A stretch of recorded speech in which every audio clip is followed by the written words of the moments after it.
مردوں کو شکایت ہی ہوتی ہے اگر ہم کبھی اچھی بات کر بھی لیں تو آگے سے جواب ایسا ملتا ہے نا کہ وہ آدمی کہتا ہے یار چپ رہتا. تو بعض عورتوں کی عادت ہوتی. خیر جو اصل بات تھی کہ اگر آپ اللہ کے لیے مسکراؤ گے تو پھر ماں باپ کے بعد سب سے زیادہ مسکرانے کا ثواب کس کے سامنے ملتا ہے؟ بیوی کے سامنے. ہمارے نبی صلی اللہ علیہ وسلم حضرت عائشہ رضی اللہ تعالیٰ عنہ فرماتی ہیں گھر میں ہمیشہ مسکراتے ہوئے چہرے کے ساتھ آتے تھے. کیسی زبردست بات ہے یار. حضرت ابو ہریرہ رضی اللہ تعالیٰ عنہ فرماتے ہیں جب بھی نبی صلی اللہ علیہ وسلم کی مجھ پہ نظر پڑی ہے, سوچیں مدینہ چھوٹا سا شہر تھا, صبح و شام کتنی دفعہ ملتے ہوں گے نا, فرماتے ہیں نبی صلی اللہ علیہ وسلم کی جب بھی مجھ پہ نظر پڑی ہے کبھی ایسا نہیں ہوا کہ آپ نے مجھے دیکھا اور مسکرائے نہ ہو. آپ ہمیشہ حضرت ابو ہریرہ کو دیکھ کر آپ صلی اللہ علیہ وسلم مسکرائے. کیسے پیارے اخلاق.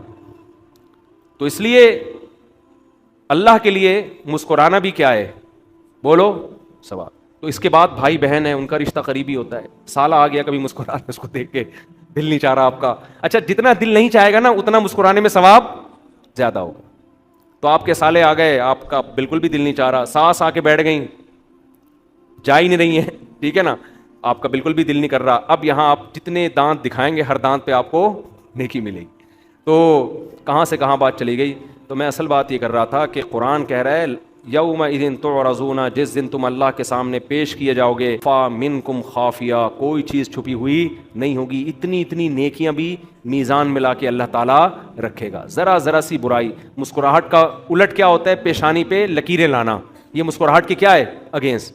تو گھر میں آپ آتے ہی بیٹھ جاتے ہو, اٹھا کے موزے اٹھا کے یوں پھینکے آپ نے, اور پھر ایسے بدتمیزی سے بات چیت شروع کر دی. جیسے بعض مرد گھر میں آتے ہیں چنگیز خان کی طرح داخل ہوتے ہیں, باہر دوستوں پہ بڑے یہ رہا گا, جیسے گھر میں آئیں گے گھر میں ٹینشن پیدا کر دیتے ہیں. وہ ایسے بھی لوگ ہوتے ہیں, بد اخلاق ہوتے ہیں. تو یہ بد اخلاقی, یہ پیشانی پہ سلوٹیں, یہ سب کی سب میزان میں لکھی جا رہی ہیں. دیکھو نبی صلی اللہ علیہ وسلم کی مجلس میں نابینا صحابی آئے تھے, تو آپ کی پیشانی پہ ناگواری کی وجہ سے چند لکیریں آ گئیں. فوراً قرآن کی آیتیں نازل ہوئی نا, عبسا وتولی, آپ کی پیشانی پہ ناگواری کیوں ہوئی. اس کا مطلب اللہ پیشانی کی لکیروں کو بھی کیا کر رہا ہے, نوٹ کر رہا ہے کہ یہاں آپ لکیریں نہیں آنی چاہیے. تو ہم نے بڑے بڑے علماء کو, بزرگوں کو دیکھا ہے کتنی مصروفیت ہوتی ہے, لیکن گھر والوں کے ساتھ ان کے اخلاق بہت اچھے.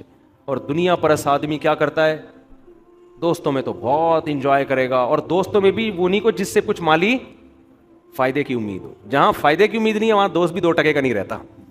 وہاں دوست بھی, ایک انگریز کا مقولہ ہے کہ آپ جب دوستوں پہ پیسہ اڑا کے ختم کر دیتے ہو نا, تو پیسہ تو جاتا ہے, دوست بھی کیا ہو جاتے ہیں, شارٹ.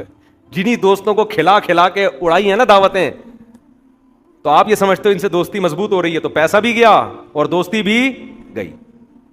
سمجھتے ہو گے نہیں سمجھتے. کھلاؤ یہ بھی کس کے لیے, اللہ کے لیے. تو اتنا کھلاؤ جتنا اللہ خوش ہو رہا ہے. تو اللہ اتنا ہی کھلانے میں خوش ہوتا ہے کہ بیوی بچوں کا حق اس میں ضائع نہ ہو. اتنا کھلا دیا کہ ان کو مرنے کے بعد پاؤں میں چپل بھی نہیں ہے پہننے کے لیے, اس کھلانے پہ اللہ خوش نہیں ہوتا.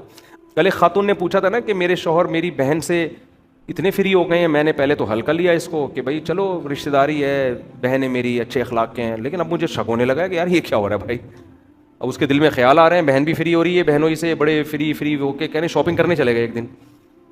تو میں نے اپنے میاں سے پوچھا کہ بھائی یہ کیا ہو رہا ہے, کہ میری نیت پہ شک کرتی ہو, میری نیت پہ میں کوئی غلط ہوں. تو میں تو پھر الٹے مشورے دینے میں ماہر ہوں. میں نے اس خاتون سے کہا, آپ اپنے شوہر سے کہ ہاں آپ غلط ہیں, یہ ٹوپی ڈرامے کسی اور کے سامنے کرنا. آپ غلط ہو یا نہیں ہو, جب بیوی کو تکلیف ہو رہی ہے, اس کے دل میں وسوسے آ رہے ہیں, تو چھوڑ دو نا اس عمل کو. کیوں اس سے فری ہو رہے ہو بھائی آپ؟ یہی کام آپ کی بیوی شروع کر دے. اب میں اس کی بیوی کو یہ مشورہ تو نہیں دوں گا کہ آپ کے شوہر کا دوست آئے, آپ کو چلو شاپنگ پہ چلتے ہیں ہم دونوں اکٹھے. بہت خوشی ہوئی آپ سے مل کے. اور پھر وہ انگریز یہی لبرل پنے کی انتہا کو پہنچ گیا یہی کر کے. شروع میں وہ دوستوں کی بیویوں سے ملتے تھے, نائس ٹو میٹ یو, کہ nice to meet you too کر کے, بڑے مل رہے ہیں آپس میں, گلے ملنا شروع کر دیا انہوں نے کہا ہماری نیت ٹھیک ہے, گلے مل رہے ہیں, کوئی مسئلہ نہیں ہے. پھر ہوتے ہوتے بچے بھی پیدا ہونا شروع ہو گئے, کہ ہماری نیت میں کوئی فرق نہیں. بچے پیدا ہو رہے ہیں تو بچے تو نسل بڑھانی ہے, تو چلو اس طریقے سے بڑھ جائیں گے. ہوتا کیا ہے, یہاں تک ہو گیا کہ ابھی ایک شادی مجھے علم میں آئی, وہ گھر والوں نے بتایا کہ یہ دیکھیں کہ یہ عجیب سی شادی ہے. ان کو پتہ ہی نہیں تھا بیچاروں کو ایسا بھی ہوتا ہے یورپ. 16 سال کا بچہ ہے انگریز کا, اپنے ابا اماں کی شادی کی دعوت دے رہا ہے لوگوں کو, میرے ڈیڈی کی میری مما سے شادی ہونے والی ہے. سمجھ رہے ہیں؟ میں نے کہا کہ اس پہ خوش ہونا چاہیے کہ اس کے ڈیڈی کی اس کی مما سے شادی ہو رہی ہے. بہت غیرت مند ہے انگریزوں میں یہ. یہ غیرت کے اعلیٰ معیار پر ہے کہ اس کے ڈیڈی کی شادی اس کی مما سے ہو رہی ہے. یہ تو جنت میں جائے گا ان کے حساب سے. غیرت مند ہے بھائی. آپ کے ڈیڈی کس سے شادی کر رہے ہیں؟ آپ کی امی سے. ورنہ آپ کے ڈیڈی کی شادی کسی اور کی مما سے ہوگی. یہ کلچر ہو چکا ہے. تو یہ تو بہت نیک آدمی ہے جس کی کہ اس بچے کے ابا کی شادی بال اتفاق کس سے ہو رہی ہے؟ اس کی امی سے ہو رہی ہے. اس میں فائدے ہیں نا, کرسیاں ورسیاں لگائیں گے ابا اما کی شادی میں. تو اس لیے براڈ مائنڈڈ بننے کی ایک لمٹ ہے. تو آپ کے گھر میں سالی آ گئی, ٹھیک ہے, اگر اس نے سلام کیا آپ سلام کا جواب دے دیں. اول تو اس پہ پردہ لازم ہے, مرد پہ پردہ لازم نہیں ہوتا. اس نے سلام کر لیا, وعلیکم السلام, بہت زیادہ ہو گیا, آپ خیریت سے, اپنی بیگم کی موجودگی میں پوچھ لیں آپ خیریت سے؟ الحمدللہ, ٹھیک ہے, اپنا خیال رکھیے گا. بس بھابھی سے بھی اتنا فری ہو سکتے ہو آپ. اب ایک صاحب مجھے کہنے لگے مصعب اب بھابھیوں کے بارے میں, ہم اب بھابھی بعض دفعہ ساتھ بیٹھی ہوئی ہوتی ہیں, بیان کر رہے ہوتے ہیں, آپ اس طرح کی باتیں کر دیتے ہیں کہ بھابھی سے بھی ریزرو رہیں, آپ فری نہ ہو, تو ہمیں عجیب سا محسوس ہوتا ہے. بعض لوگ یہ کہہ رہے ہوتے ہیں نا کہ جوائنٹ فیملی میں بیٹھ کے بیان سن رہے ہوتے ہیں نا بعض لوگ, تو بھائی بھابھی سے بھی آپ ٹھیک ہے, گھر میں جوائنٹ فیملی ہے, خیریت پوچھ لی, انہوں نے آپ سے چائے کا پوچھ لیا, کافی ہے, سامنے بیٹھ کے فری ہونے کی ضرورت نہیں. تو وہ صاحب مجھے کہنے لگے آپ ایسی باتیں, جیسے میں نے ابھی کر دی نا یہ بات, ہم فیملی سے ہمارا بہت, میں نے کہا ٹھیک ہے, پھر میں بیان میں اس طرح سے کہوں گا کہ جو اپنی بھابھی کے ساتھ بیٹھ کے بیان سنیں پلیز کائنڈلی تھوڑی دیر کے لیے دوسرے کمرے میں چلے جائیں, میں بھابھی کے بارے میں بات کرنے والا ہوں.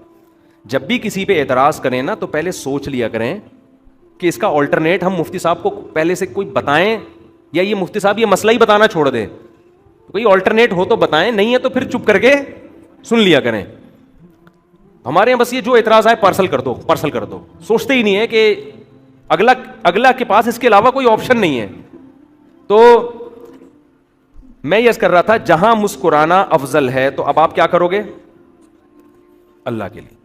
اچھا, اس میں ایک غلو یہ ہوتا ہے کہ یونیورسٹیوں میں بعض لوگ دیندار بن جاتے ہیں, داڑھی رکھتے ہیں, پگڑی ہوتی ہے, تبلیغ میں وقت لگا رہے ہیں, شلواریں ٹخنوں سے اوپر آ گئیں, تو ان کے کلاس فیلو میں کوئی لڑکی ان سے بات چیت کرتی ہے تو وہ تھوڑا بدتمیزی سے, روٹھے لہجے سے جواب دیتے ہیں, اور وہ یہ سمجھتے ہیں کہ اس بدتمیزی سے بات کرنے پر ہمیں ثواب ملے گا. دیکھو اس سے دینداروں کا امیج بہت خراب جاتا ہے. ایک فری ہونا ہے بری نیت سے, وہ فری ہونے کی اجازت نہیں ہے, لیکن ایک خوش اخلاقی سے, اتنی خوش اخلاقی جس سے کم از کم آپ کا امیج برا نہ جائے, یہ ضروری ہے. کیونکہ بعض لوگ نا اس میں بڑا غلوف کرتے ہیں. کوئی بھی جوان لڑکی آپ سے بات کر, ابھی ایک دن کیا ہوا ہے چند سال پہلے, کوئی لڑکی بیچاری بائک پہ پیچھے بیٹھی ہوئی ہے, تو بائک گری, وہ لڑکی بھی گر گئی, اس کی شلوار پھٹ گئی, یہاں سے سڑک پہ گھسٹ گئی. اب کیا ہے کہ وہ 2-3 داڑھی والے کھڑے میں قریب ہی نہیں جا رہے, نامحرم ہیں, اور انہوں نے اپنے استاذ کو بھی بتایا, ان استاذ نے کہا بالکل صحیح کیا بھائی, ہم کسی کو, ان کے استاذ نے ان کو کیا نصیحت کی کہ ہم جو ہے کسی کی ٹینشن دور کرنے کے لیے خود جہنم میں نہیں جا سکتے.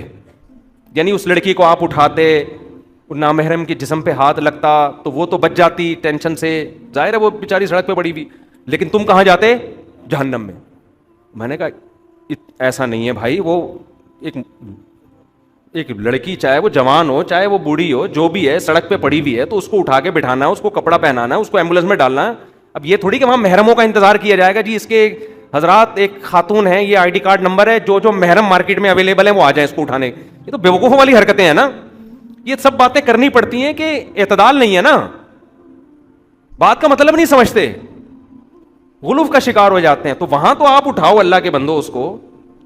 دیکھو صحابہ کرام نے بعض جاسوس عورتوں کو پکڑا ہے, ان کی مکمل تلاشی لی ہے. وہاں یہ نہیں کیا کہ چونکہ نامحرم ہیں اب وہ بم رکھ کے جا رہی ہے نامحرم, یا وہ کوئی جاسوسی کا پرچہ لے کے جا رہی ہے, تو تلاشی لی جائے گی اس کی. تو سیکیورٹی کے اصول کچھ اور ہوتے ہیں, ضرورت کے اصول.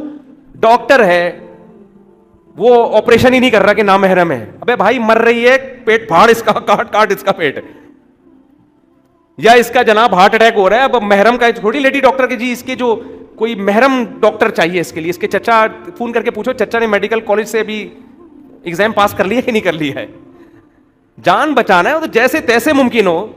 یہاں تک فقہاء نے لکھا ہے کہ عورت جب عدالت میں گواہی دینے کے لیے جائے گی تو اگرچہ وہ اسکارف لیتی ہے, پردہ کرتی ہے, لیکن جج کے سامنے وہ چہرہ کھول کے گواہی دے گی, اس لیے کہ وہاں یہ خطرہ موجود ہے کہ برقعے میں کسی اور کو اٹھا کے گواہی دلوا کے لے گئے. آپ برقعے میں تو آپ کسی کو بھی لے کر آئے, اس نے نام بتایا نہیں, جی میرا نام مثال کے طور پر فلاں نام ہے میرا, برقعے میں بندہ تھا وہ, اتنی بڑی بڑی مونچھوں, جج کو کیا پتا.